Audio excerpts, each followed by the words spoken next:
Today in McDonaldland News, Mount McDonaldland is experiencing thick volcanic shake activity.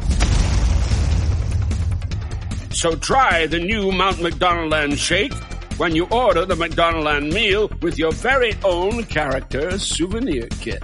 Oh, McDonald's, in McDonaldland, get the McDonaldland meal in McDonaldland. Ba-da-ba-ba-ba.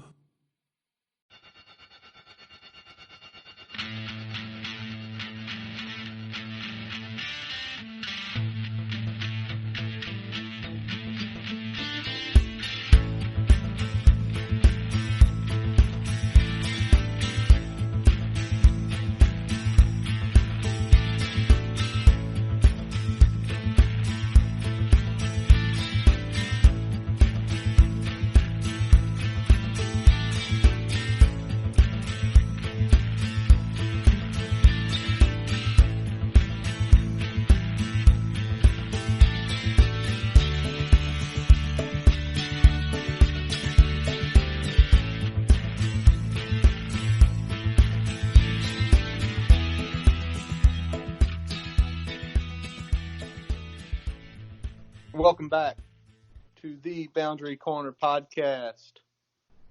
I'm Curtis Wilson on this side of the RVA, on the west side. On the east side, I've got Brian Siegler. How's it going, buddy? Hey, buddy. Used to be a saying when we used to work together in corporate.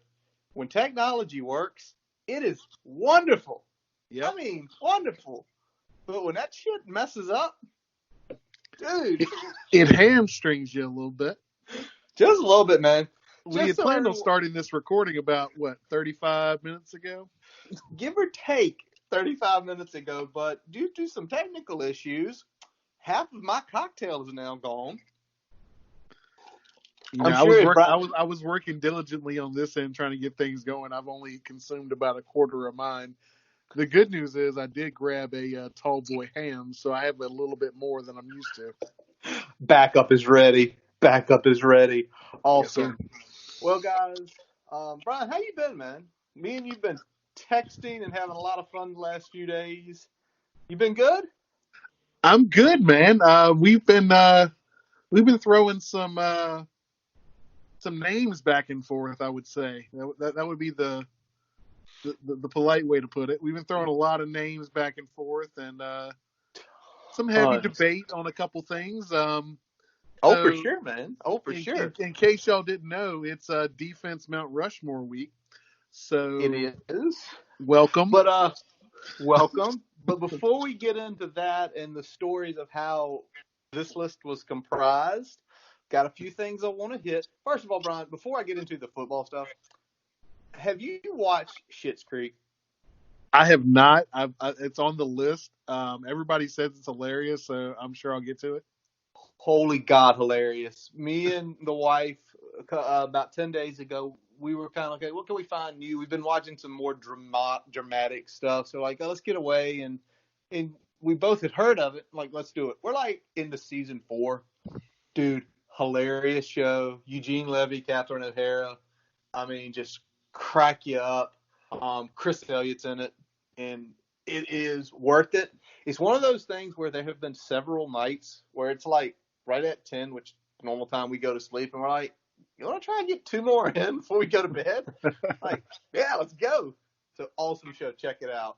I'm about to do it, man. We've been watching, last night we caught the first couple episodes of Waco, and then a couple episodes of Westworld. We're playing catch up on Westworld. So yeah, I know you've always been big into Westworld. It's something when I cut the HBO, I lost the access to. So wah, wah, wah.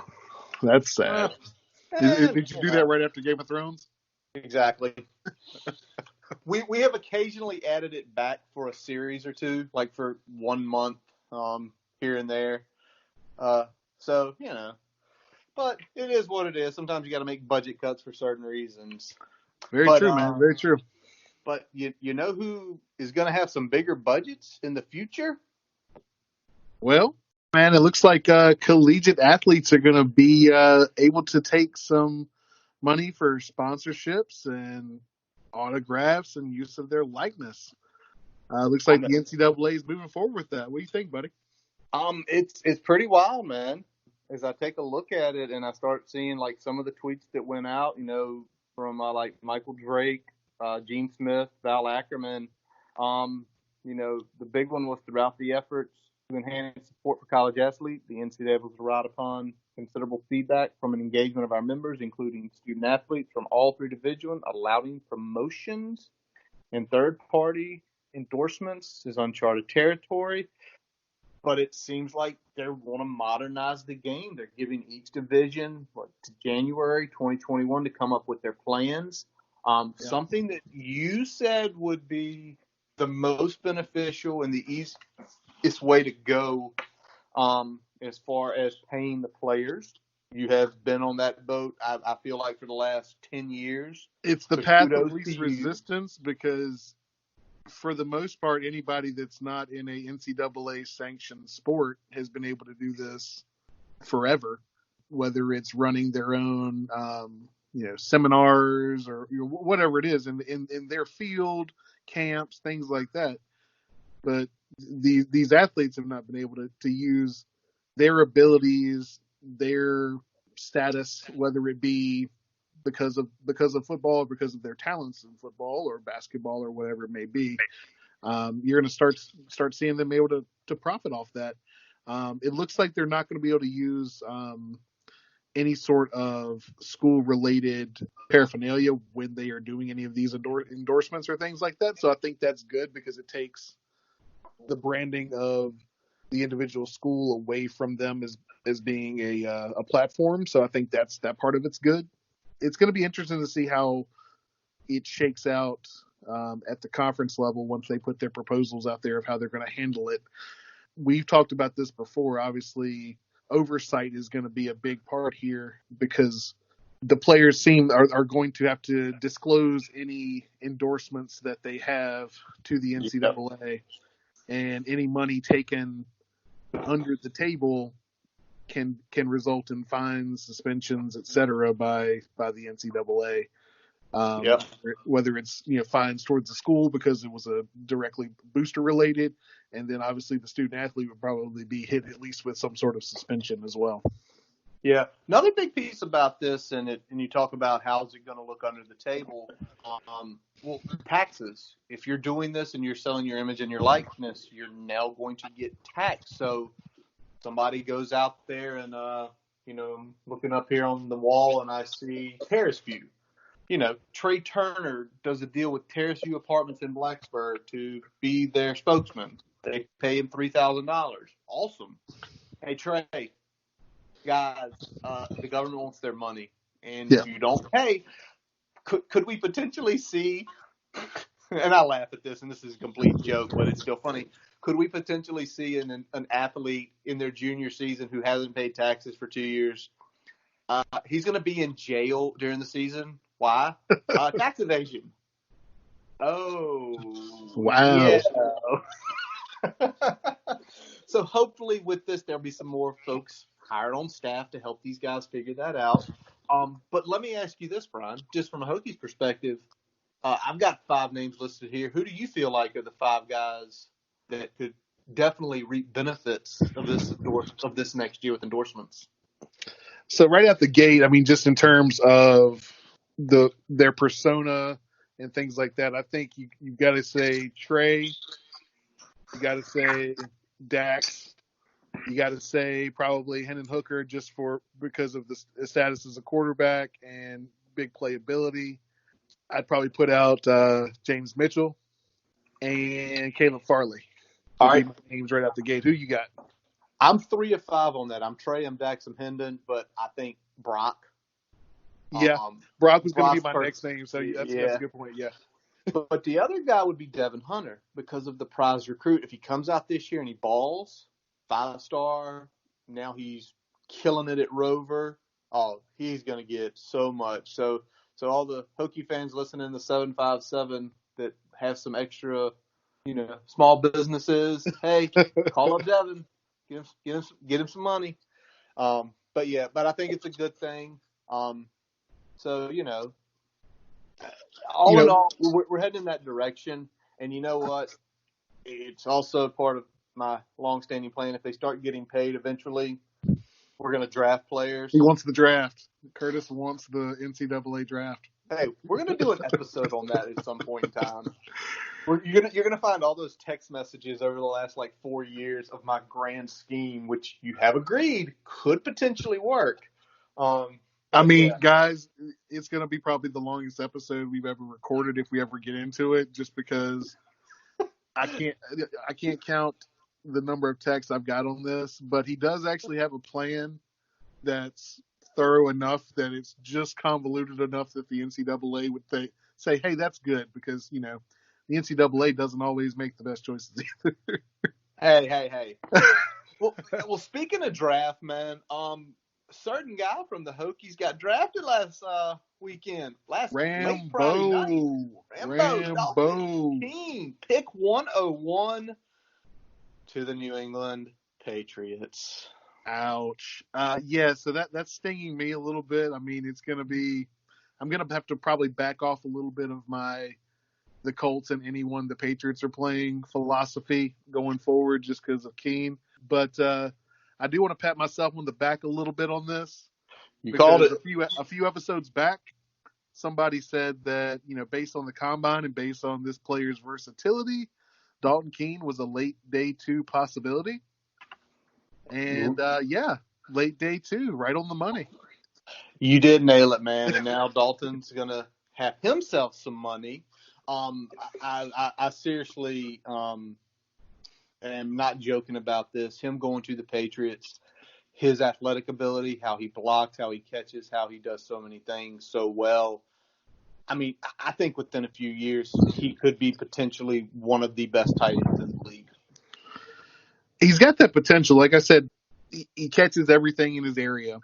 He's great after the catch, and he's great at blocking in space, and he's good enough at blocking in line from a tight end perspective as well. So, there's nothing that he does bad. There's not a part of his game that's a weakness, and he's got a few of those that are really good strengths, like I said, with catching and the run after the catch, blocking in space. So I think he's really going to ascend if, especially knowing the Patriots and how they get the most out of the players that are, smart enough and capable enough to take advantage of that. So absolutely, we shall see. Yep. One other Hokie pretty quick got undrafted. Reggie Floyd heading to the Cards. What is it about NFC West teams taking Virginia Tech safeties that aren't the 49ers, even though we had Exum for a few years? So, NFC West teams love Virginia Tech safeties. They do. Really, they've loved Virginia Tech players in general. They drafted Tap. Yeah. They drafted Cam. Yeah, it's the NFC West. Really, you see them have Hokies in there a lot. Exum got brought in as a free agent with the Niners, and he stuck 3 years. He started some games. Last year he was getting cut back and forth on and off, but Exum's been in the league 6 years, so good for him. Good for Reggie getting signed. Brian, how you feel about the Colts draft? A little personal here. Yeah, I feel really good. I thought the taking Taylor in the second with that second pick in the second round was a little – I didn't see it coming, but I like it the more I look at it, because I think we're in a situation now where we're not going to, re-sign any sort of running back at this point. We're going to draft a guy in the first 3 or 4 rounds every 3 or 4 years, and then back him up with, veteran cast-offs that still got something left in the tank. I don't think we're going to be re-signing a running back to any sort of lucrative deal at this point. So I thought that was good.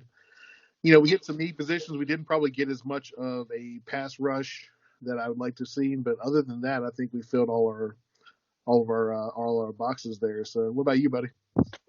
I'm going to give my Niners a B+ that could be an A-, and I'm going to get into that in just a second. But we got Javon Kinlaw, second-rated defensive tackle out of South Carolina. It immediately slips into Buckner's place where he gave to y'all for $18 million less. I'm excited about that. We had the cap room, so I'm cool with it. Y'all had the cap room, and we wanted a higher pick. It all worked out for everybody. Y'all are getting a beast. Brandon Ayuk from Arizona State, and we've been doing some mock drafts on a couple of those websites, and a lot of fun. And he had always fell out right outside the second round right outside the first round, the early second. And when they got him, I was like, it kind of stinks. We missed on CD. We didn't get Jerry. We took Kinlaw, which makes me think Kinlaw was so high on the board, you can't turn that down. But then I started watching his tape and some highlights, and it's like, oh, I see why Kyle Shanahan wants him. This is scary for the NFC West. The other three guys I'm going to mention, because we had a small draft.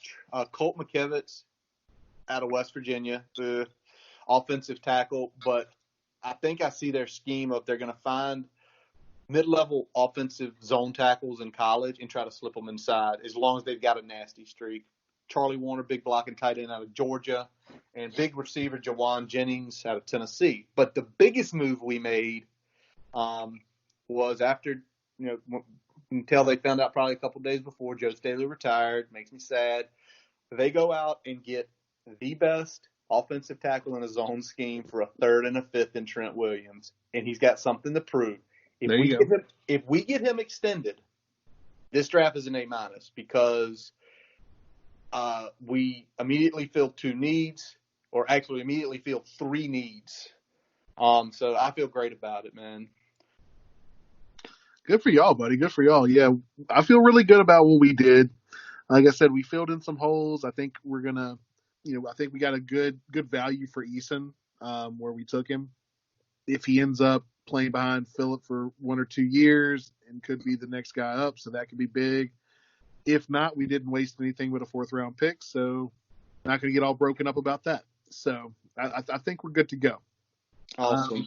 Did you see DJ Harvey's top 5 came out a few days back? I did, big guy, along with some heavyweights in Texas and USC, and another in-state guy for him, another West Coast with Cal and Oregon. I'm going to mention a couple things because I don't know if you got to read the 247 article where he went through each of the schools, kind of what he likes, a lot about coaches. But there was one thing that he mentioned about Virginia Tech he did not mention about the other two places. And we see his dad. His dad seems to really care about his son, but he's not boisterous. He a lot of encouraging tweets for not only his son, but the entire 2021 class. But the three things, first of all, he says VT's family atmosphere. He did not mention family atmosphere in any of the other 4 schools. He did not. He did not. Huge. And when you hear about it talked in that way, that says something. Also, we're showing the commitment to him, the Zoom call. Yeah. Was it Justin Fuente, Ryan Smith, and Justin Hamilton? I believe so. No. Dude, it was everybody on staff. Oh. The entire staff was there for him. Wow. And then he talked about just how upfront and honest we are with him. They potentially like him doing things on both sides of the ball. And he says that honesty up front, they talked to him, comparing him like what Adoree Jackson did. So that makes me – those 3 comments, and, he, like the other schools, talked about the coaches, but those 3 things kind of stuck out to me. Yeah, that's big. And like you said, I mean, his dad he's on Twitter a lot, but he's, like you said, very positive. And I don't see a whole lot of other heavily complimentary things said about the other school from him, like I see him talking about Virginia Tech. And so that's got to make us feel pretty good, even if, obviously it's going to be ultimately DJ's decision as to where he goes. But I feel like we've definitely made our impression on the dad, and I think that's really going to go far for us, hopefully. Yes, sir. All right. Well, Brian, let's get to it, man. The Hokie Mount Rushmore. For defense. This was let's set the stage, man. You want to set the stage for us? Well, let's set the stage that, first of all, as we started discussing this as an episode with offense and defense, we said, let's do offense first. That won't be as tough. Defense is going to be insane. It's going to be a nightmare because everybody's got their favorites, but also the sheer number of talented guys that we've had. Every time you listen to a name, you're like, damn, I got to move somebody down and move somebody up. And it just kept going, man. So brutal. And we kind of started talking about it last Wednesday after the episode dropped Tuesday. We were texting. And then on draft night, me and Brian FaceTimed. Your wife called us FaceTiming. My wife laughed at it on Facebook. It was pretty funny. Yeah. What about We were both drinking beer, watching the draft, and debating who was going to be on the rock, who was going to be honorable mention, and who we were just going to talk about for a little bit. Yeah, but here's the thing. That night, so we're FaceTime, we're chatting, and me and Brian both had lists. And we just start reading. And we kept reading. And we kept talking. And we kept going while watching the draft, kind of laughing at a couple picks like, why did they do that there? Okay, move on. In the end, it was, Brian, we were borderline 25 players, and we're going to go through these guys in a few minutes here. And then over the course of the next Friday, Saturday, Sunday, and Monday, we finally kind of came down to it. We were texting back names and some stats, and here's some good articles, and read on this and read on that. And before we even get to the honorable mentions, we're just going to go through the list. And it really shows how, in the history of this school, how great the damn defense has been. Yep. And Brian, I'm going to give you the honor this week, sir. So I'll let you start with just the guys on the outside. These are just the guys on the outside of the honorable mention and Hokies and Mount Rushmore, Hokie Stone looking in. Oh, hold on. Before he starts, fans, don't hate us for anything we're doing today. This was difficult. We dare you to try it. We're going to probably ask you to try it, but let's start off out the gate. Any RVA guy is going to probably be like, what the hell are you doing? But outside of our honorable mentions, we got Macho Harris, Highland Springs High School. In the RVA, 2-time first-team All-ACC. Ended up a 5th-round draft pick to the Eagles. Unfortunately, didn't work out for him there, but I mean, one of the great all-time Hokies that we're talking about here. Also on that list, we had Brandon Flowers out of the Delray Beach pipeline that Virginia Tech has established. 2-time All-American, 2nd-round pick. Earned a Pro Bowl in 2013. Next up, and this is going to sting a little bit for our Southside Virginia listeners, but Tremaine Edmonds, first-team All-ACC, 1st-round draft pick to the Buffalo Bills, and he earned a Pro Bowl in 2019. Only his 2nd year. He wasn't even 21, right?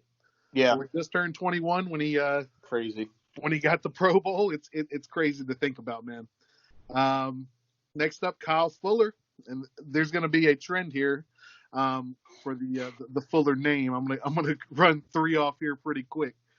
Obviously, Maryland native. He went to Mount St. Joe's High School. Was a 2-time All-ACC. Was a 1-time 2nd-team All-American.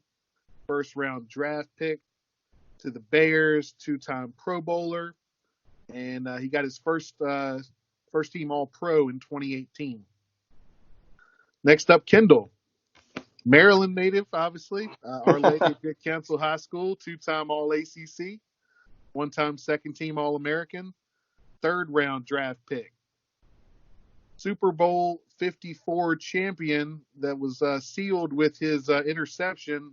Sorry, Curtis, on that one. It's all good, though. It is. It's all good, man. It's all good. All right, next up, we got the last Fuller defensive brother, Vincent Fuller, Woodlawn High School. Played a key role in that 04 ACC championship team that we're all really fond of here. Versatile player, cornerback, and also played at free safety, was a 4th-round pick. Spent 7 years in the NFL. Good all-around player, mostly a role player in the NFL, but did his job for 7 years there. Next up, Willie Pyle, Northern Virginia, West Potomac High School. Standout player on the defense from 2000 to 2002. 2nd-team All-Big East in 2002. 7th-round draft pick to the Chiefs. Next up, Tyrone Drakeford, South Carolina native out of North Central. Was a key secondary key member of the secondary in those early good Frank squads. Career leader in interceptions at Virginia Tech, second round draft pick, and won Super Bowl 29 with the 49ers. Yes, sir. Next to last here, we got Chris Ellis, Bethel High School product. So we got a 757 representative here. He was key part of those defenses in the mid 2000s that were just so good. First team All ACC in 2008 and drafted by the Bills in the third round. And last on my list here is going to be Frank Loria, the OG of DBU. Played in the secondary, returned punts, played beside a famous other Frank that we all know and love. I don't know if you're aware of whom I'm talking about. Yes, sir. But this Frank was a two-time All-American, and tragically, unfortunately, I know most of you guys know the story here, but he was on the plane in 1970 that was carrying the Marshall football team when that plane crashed. So unfortunately, we didn't get to see what type of coach he was going to become, but definitely one of the all-time great Hokies. All right, so I'm going to finish off the list, guys, because we're still not done with guys just on the outside that we talked about so much for the last few days. I'm going to start with Ike Charlton, Orlando, the Florida to VT connection that started way back when. Part of the 99 team. He was a first-team All-American, second-round draft pick, played in the league for 6 years. Vince Hall, Western Branch out of 757, first-team All-ACC in 06. One of the big leaders of one of the greatest defensive of all times that we ever saw in school history. Won the Dudley in 2006. John Engelberger, 99 teams, the Pit Boss. Springfield, Virginia, Lee High School, 3-time All Big East, first team, second All-American, second round pick of the 49ers, had an 8-year career. Also for him. Cody Grimm, Oakton High School, up in Northern Virginia, the Grim Reaper. Yes, sir. 2009, all first team ACC, all third team All-American, Dudley winner. Guy we overlook a lot of times. Also a whip. Deep Creek, James Anderson out of Chesapeake. Definitely, you can say in when he was in school, probably overshadowed by Vincent and Xavier by his running mates. But great whip. Third round pick. James played in the league 9 years. He just retired a couple years ago. Yeah, that's crazy, man. Torian Gray, Lakeland, Florida, 3-time All Big East, free safety, second round pick. That guy retired way too early. His knee messing up in the early part of the 2000s. Then, obviously, coaching DBs from 06 to 15 here. Another name, man, Anthony Midget, Clewiston, Florida. Third-team All-American, first-team Big East, secondary coach. He's been a secondary coach in the NFL for 6 years, man. Says a lot about the type of player he is. Jason Worlds, Cartier, New Jersey, second team All-ACC 08 and 09, a second-round pick to the Steelers. 4 years he played. Then he retired abruptly, and my cousin's a huge Steelers fan. I can remember he retired, and he said, dude, he was ready to take over at the end spot. But Jason, I can remember when it happened. Me and you kind of talking about it. He got his money, and he was just like, I'm ready to stop. And so, yeah, a couple more guys here. J-Ron Hosley, Boynton Beach, Florida. First team All-ACC in 2010. Second team All-American in 2011 for the ACC. First team All-American in 2010. That year, a Hokie record 9 picks in one season. Third round draft pick of the Giants. And this is kind of the guy, Brian, I know we couldn't get him there. Maybe over the next few years when we do this again, he'll wind up Cam Chancellor, Bam Bam, Maury High School, Norfolk, Virginia, 2-star quarterback recruit coming out with just 2 offers. He played every secondary position at Virginia Tech. Torian Gray said he could be the greatest safety in this program's history. In 2009, second team All-ACC. He had a 5th-round draft pick of the Seattle Seahawks. 4-time Pro Bowler.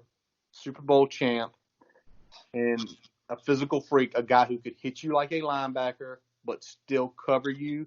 And, folks, if you really can remember, he laid some hits in college, but I'm going to take one to the program as a Niners fan.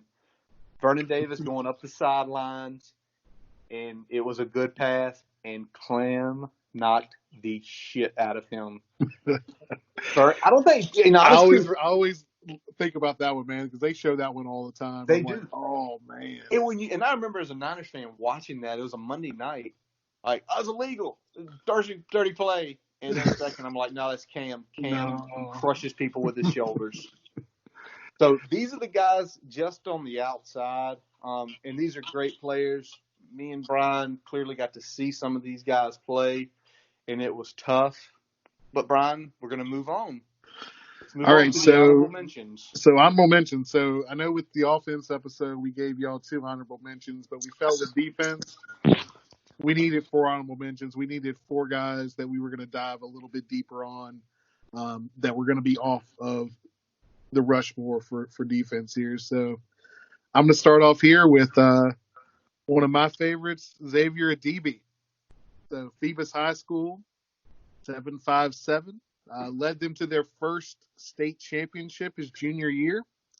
And his senior year there led them to their first undefeated season. So they were back-to-back state champions. Played both ways. He was a fullback and a linebacker. One of those fullbacks that frequently could go over 100 yards. And that's not even their primary running back. So that's an impressive stat right there. Obviously went to Virginia Tech. He was the primary backup at backer his redshirt freshman year. Took the starting role at backer as a sophomore in 2005 and held that role till 2007. Some of the best defenses the Hokies have ever had. Had Xavier Adibi at linebacker at backer. 266 combined tackles. 9 sacks in his collegiate career. He had 8 career interceptions and 2 pick sixes, along with 1 fumble recovery for a touchdown. Now, if you remember anything about Adibi was one of those backers that, more than I can remember, he was getting picks. You don't see those backers getting a ton of picks, but Adibi just always had a nose for the ball. Always seemed to find it. And that's what I loved about him, loving watching him play, because he could get out there and cover. Absolutely. He was good at baiting the quarterback into throwing his direction, and I love that.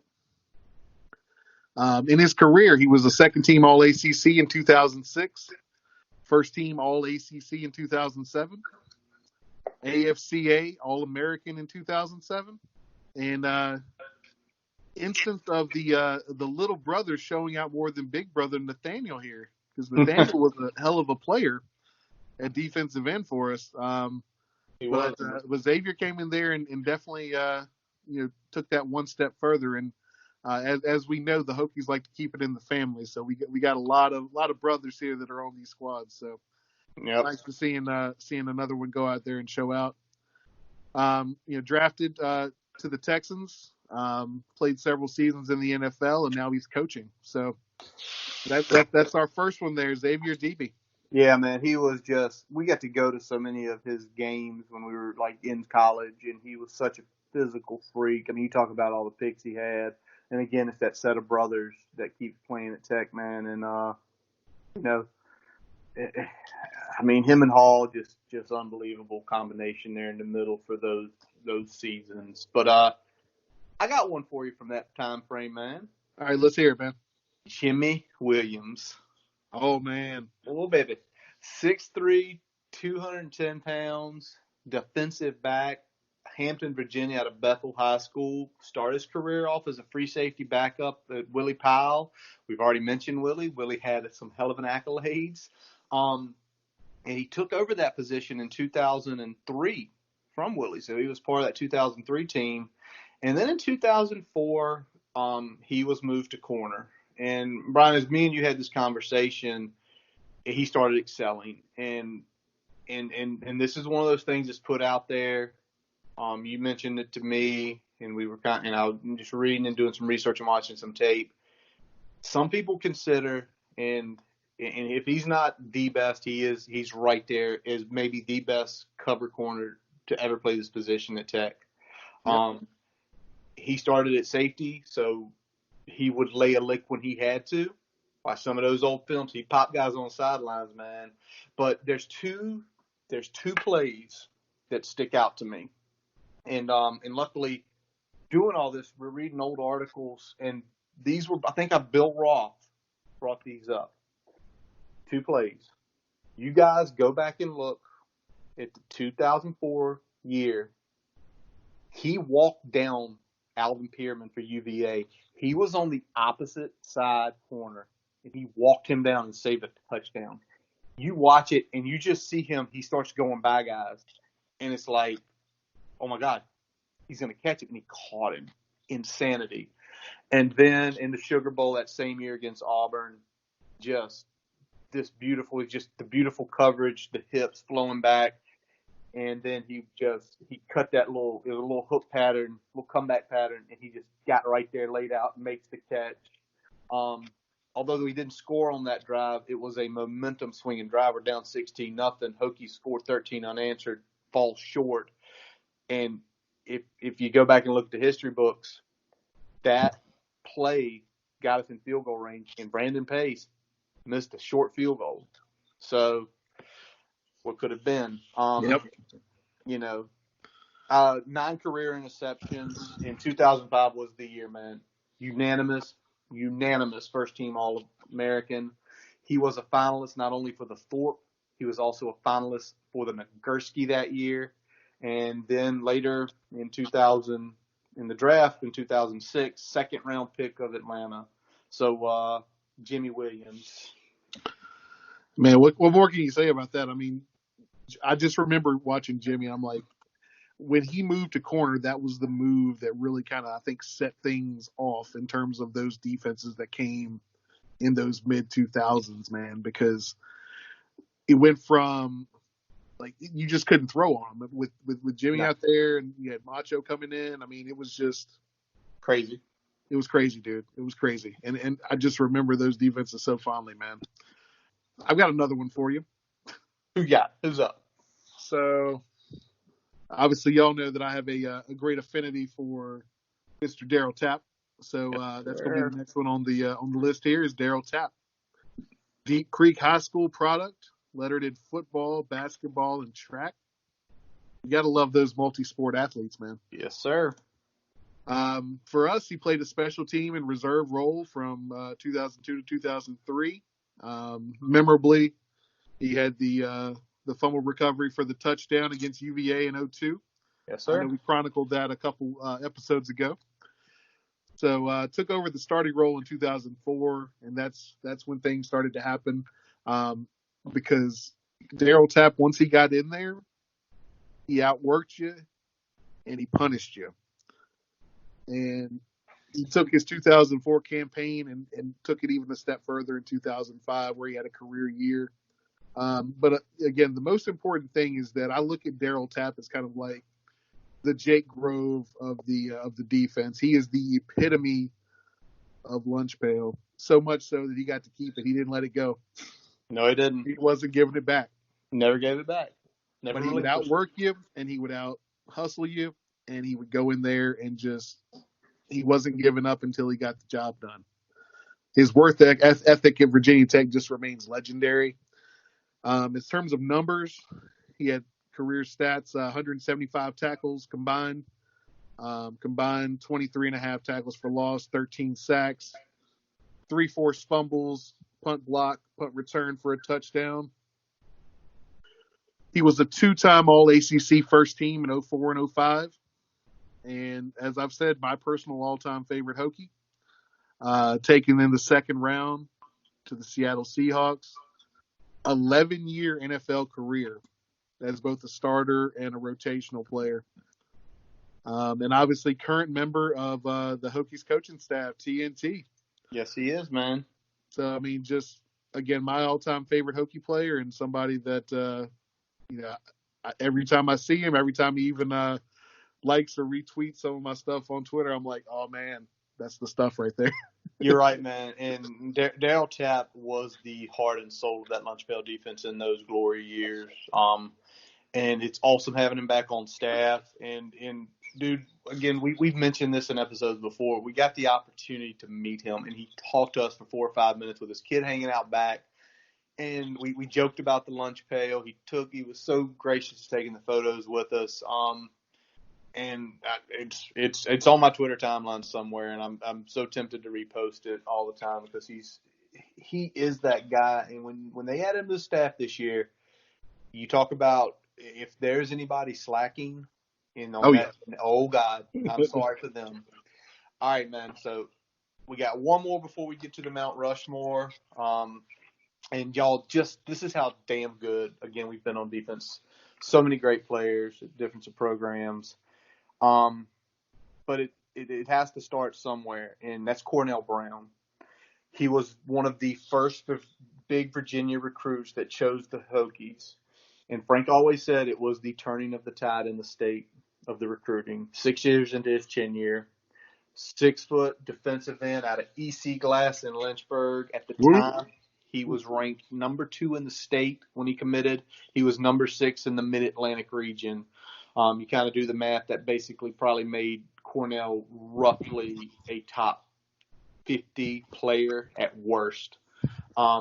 As a freshman, part of the 93 team that started the bowl streak, and probably one of the biggest leaders of the 95 Sugar Bowl win that really put this program into national prominence. 95, unanimous All-American, 103 tackles that year, 14 sacks, the Big East Defensive Player of the Year. And then 96, All-American again, even though he missed 3 games. 36 sacks in his career, Dudley Award winner, got drafted by the Ravens, was on their Super Bowl team as a key reserve special teams player, played 7 total years. And, you know, there's always a spot. And 93 with getting him was that upward trend for Tech. And the question is, and I'll ask you and just kind of put it out there for the Hokie fans, if we land some of the guys who are on the top end this year, is that sort of the brawl breakthrough for Justin Fuente as Cornell was for Frank? So, you know, I like to put those correlations out there. But Brian, what do you got on this guy? Yeah, I mean, you said a lot about Cornell, and I think the biggest thing that we're talking about here is that he was the one that kind of brought the tide in for the Hokies in terms of recruiting and in terms of getting that ball rolling to things, a step from good team to we're going to compete for Big East titles every year. We're going to punch you in the mouth because that's what we do on both sides of the ball, but particularly on defense. He's the guy that kind of started all that. And I think that's what you got to say about him in terms of just establishing a tradition, establishing an identity for that defense. That's what Cornell Brown was all about. So that's the big thing that I want to take away from that is that he was the guy that kind of started the traditions that we're still celebrating right now. And unfortunately, just outside of the big four for us in terms of our deliberations, which I know is going to be probably a sore spot for some folks because we've already had some folks some people chiming in on Twitter as far as where they want to go, and Cornell seems to be one of the ones that keeps popping up. Exactly, and you know, and then this was tough, man, but we're here, and we are at the Rushmore. We have went past wonderful memorials to get here. Yep. But Brian, so should I lead off here? Should I lead off? You let me lead with Mr. Vic. I shall let you lead, sir. Okay.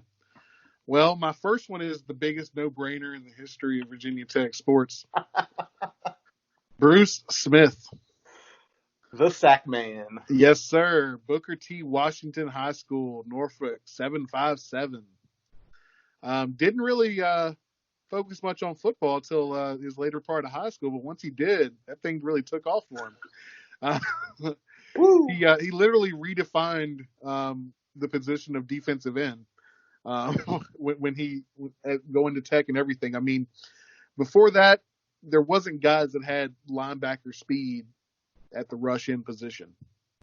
And he comes in 22 sacks in his junior year alone. Good God. First team All-American selection that year. Somehow senior year, he outdid that.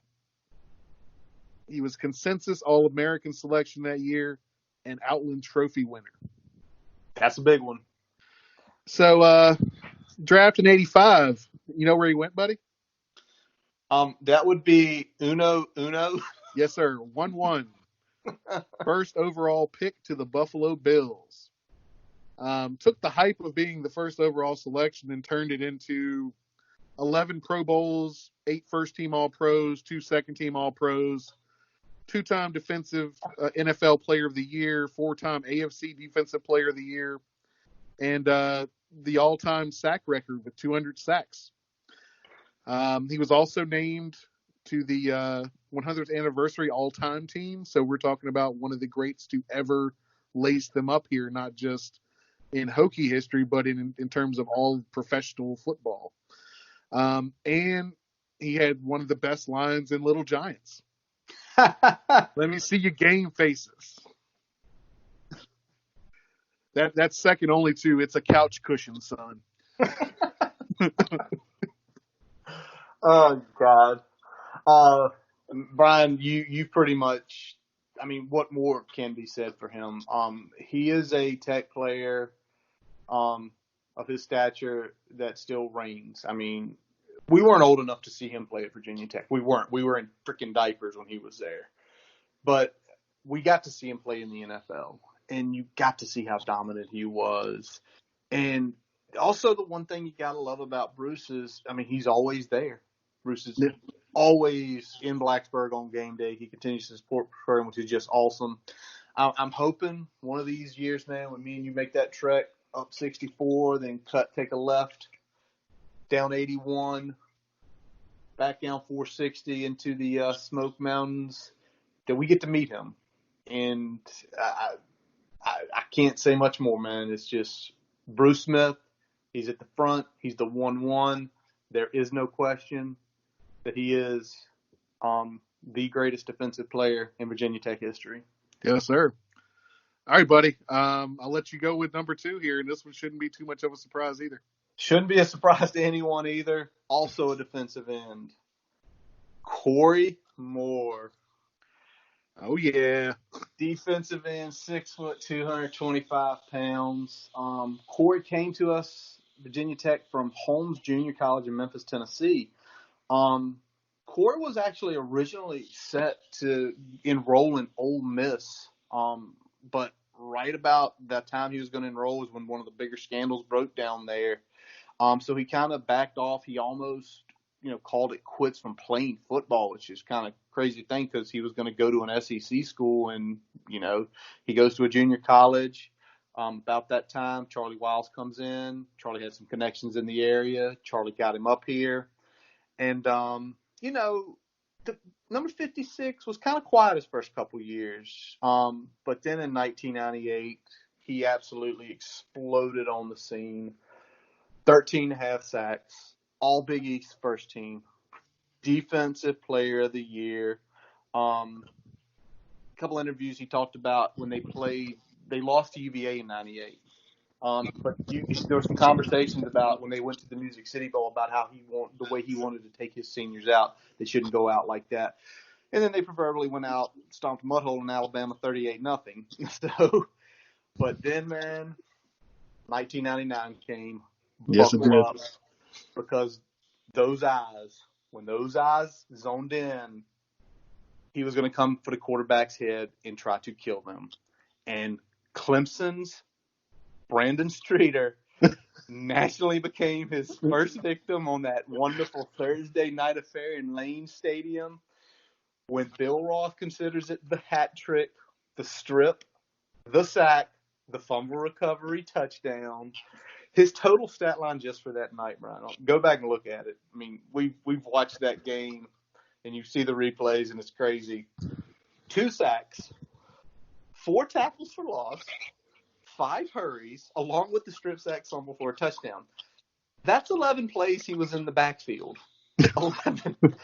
This was at a time when teams were running between 50 and 60 plays. Yep. So he was in the backfield literally a quarter of the time. Also that night on the sideline, brother, man, the nation watching, he coined something that Lane Stadium, when it is peak, it becomes The welcome to the Terradome. Terradome, baby. Yes, We sir. swarmed. We swarmed. I saw a quote from Bud Foster that kind of best summed up what Corey was that year. He was the freak of college football. He was undersized, but no one could block him.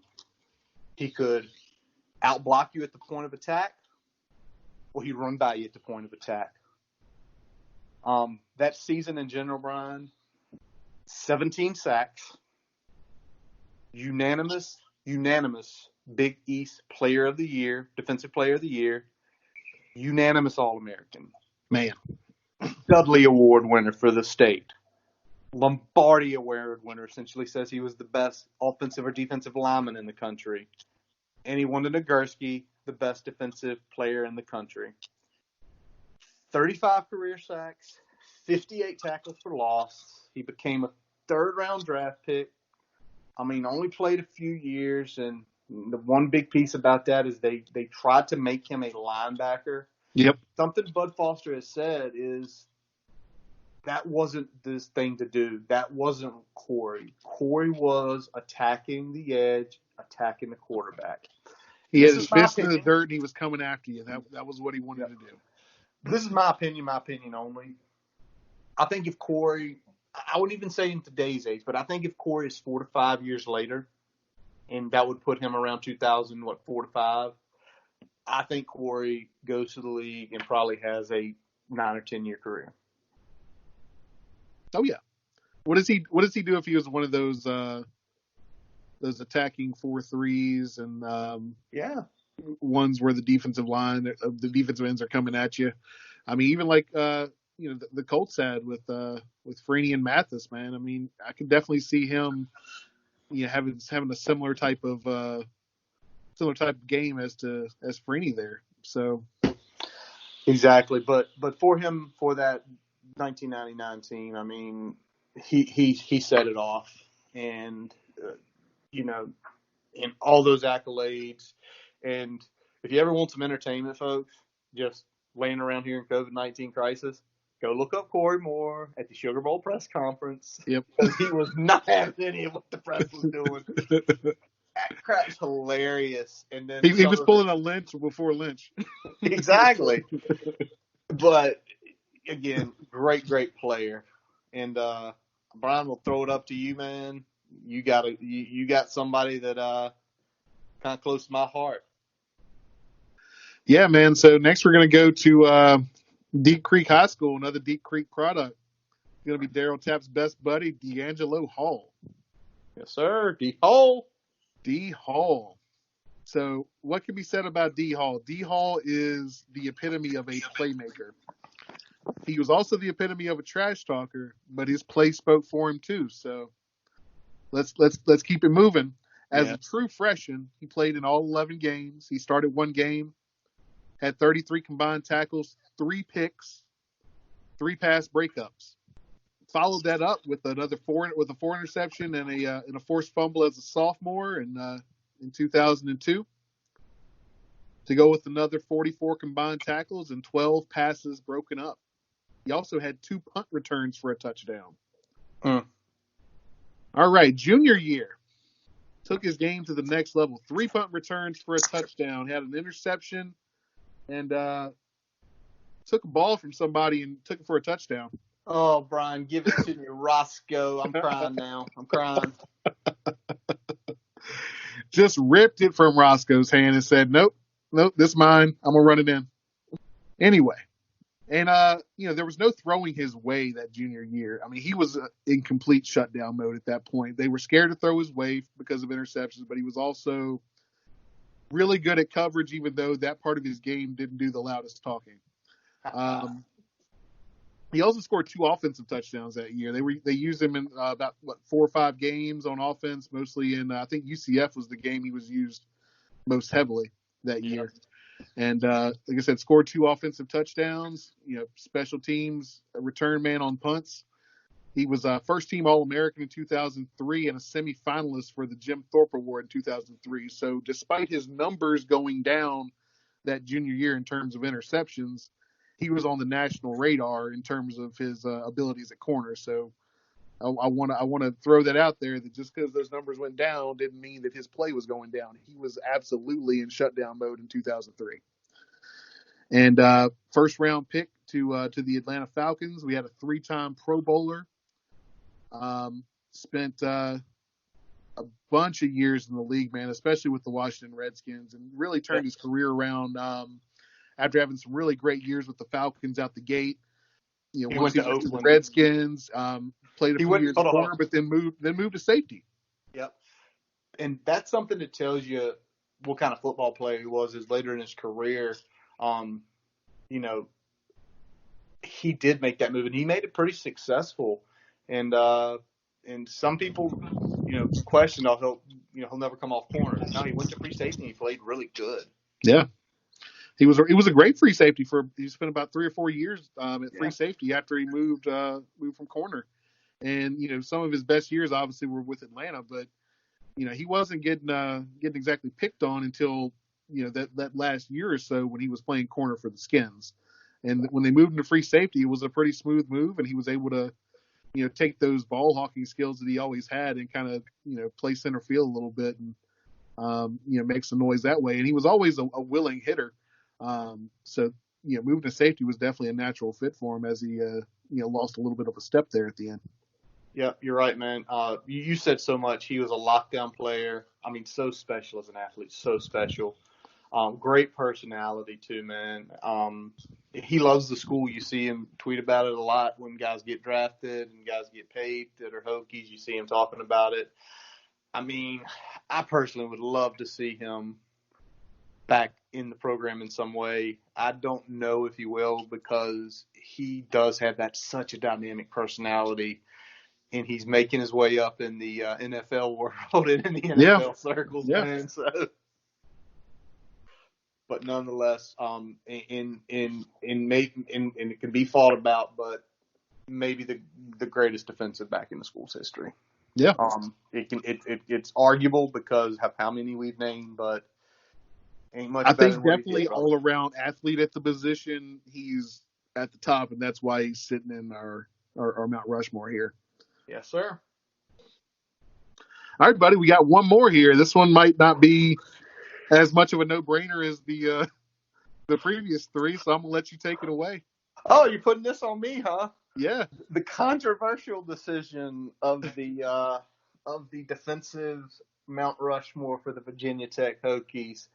Well, folks, we went back forth, so many great players, but we landed on this guy, Ben Taylor, linebacker out of Bel Air, Ohio. 1998, comes in, starts making his name. And if you're a Virginia Tech Hokie, where do you make your name? Special teams. Yes, sir. Played in every game that year, 15 tackles. 1999, big year. Redshirt sophomore year. He is a starter at linebacker. Started for 10 games that season. He finished 3rd on the team in tackles, 5 tackles for loss. 1 sack. Then he became big time 2000, 2001. He accelerated. 2000, 101 tackles, 7 tackles for loss, 1.5 sacks. All Big East team, 3rd team All-American, semifinalist for the Butkus. 2001, he upped it a little more. 121 tackles, 118 tackles for loss, 4.5 sacks, and a pick. All-American again, 2nd team that year, semifinalist for the Butkus Award again. Again, I ran into when I was doing my research, I ran into a lot of Bill Ross stuff, and I love Bill. And Bill mentions about a hit he has on a Temple player. So I go find it, the VT Freak, God rest his soul, thank him for doing what he did. And I saw the hit. Jesus Lord, he's a linebacker. He dropped deep into coverage, and then he proceeded to kill the Temple wide receiver's body and soul. It was just awesome. And Brian, I got to stop there because I had to do some writing, more documenting. You looked at it. What do you do? What do you do again? A couple plays later? Oh no, it was back-to-back plays. They Back-to-back. went to him twice, and both times, like, so the first one was like an out, and he had he had the flat coverage on the out, and he came up and just laid a pop on him. And then the next play looked like the wide receiver was running a dig from the slot, and as soon as the ball was delivered, he just ran up and came from the other side, so running towards where the route is being run. So running literally freight trains running at each other, and he just cleans his clock. It was so fun to watch, man. Like, ooh. And he's one of these guys that is we were, talking to some folks and you mentioned Ben and then you kind of mentioned his accolades. People are like, oh God, Ben did what? Yeah. He was all that? Yeah, he was. But when I think of Ben Taylor, I kind of reflect on the type of player that he is. And he's the type of player that built this program. Ben was a 3-star undersized linebacker coming out of Ohio when he was recruited. And he built himself. He became a 4th-round draft pick. He spent 5 seasons in the NFL, 4 with the Browns, 1 year with the Packers. And I know this is going to probably be a controversial pick because we have so many great players. But when you think of a guy, we always talk about, the accolades and, but when you think of, like, that was when he came in, it was 1997. We're off that 95 year. Those were the players that were still building the program. And how he turned himself into a 3-star undersized to an All-American, semifinals for Buckus, getting drafted in the 4th round, playing multiple years in the NFL. That's what the program was built on. And that's why I lobbied, and Brian can tell you, I lobbied really hard for Ben to be there. There were several guys who were right on the outside, and that's one of the big reasons I lobbied for him to be. Yeah, he was the one that we both had kind of in that 4 to 6 range on our list, and we were throwing back and forth. It was like, I think it was him, Cornell, and Jimmy were kind of the 3 we were debating. We were like, based on what Ben did and when he came through and just the accolades, it makes sense because he's a linebacker that we can put on there. I mean, all things being equal, that I think that was the tiebreaker for me. I know Curtis had him in there anyway, but the tiebreaker for me was that, I couldn't argue with the numbers relative to what, the guys I was comparing him against, and we didn't have a linebacker in there, so let's put Ben in there. Absolutely. All right, fans. We got to know yours. So, what is your Hokie Mount Rushmore? It's going to be out. Byron's going to pop it on Twitter as we release the pod. Tell us. And yes, we are already admitting this was tough as hell. We need maybe we should do, instead of a Mount Rushmore, Brian, next year, let's do a monument collection where we put like 19 guys up. Or wait a second. How about we do a Mount Rushmore for every position? Yeah, let's. I'm gonna shout out our buddy over there at the 2-minute drill field. That was a suggestion on one of the Twitter boards. Yep. Maybe by position. So let's take a look at that next time. But when he said that, I had to drop the quote on him from A League of Their Own. Man, it's the hard that makes it great. Very true, my friend. Very true. If it wasn't hard, everyone would do it. So that's why we did it. We did it for you guys. We went out there and we looked through 30-plus names, and we said we got to put 4 on the Hokie Stone, the Mount Rushmore of Virginia Tech defense, and we did it for you. Yes, we did. So definitely give us yours. Give us your opinions. We look forward to this tomorrow. It's probably going to make my work day go by a hell of a lot quicker about yours too, Brian. Oh, yeah, absolutely. All right, guys. So that wraps up this episode of the Boundary Corner podcast. My name is Curtis Wilson. I'm Brian Siegler. We always let our buddy Jason Long play us out. Catch him on Spotify and Apple Music. We thank you for listening. Follow us on Twitter, Facebook, your favorite podcast source. And as always, let's go. Hokies.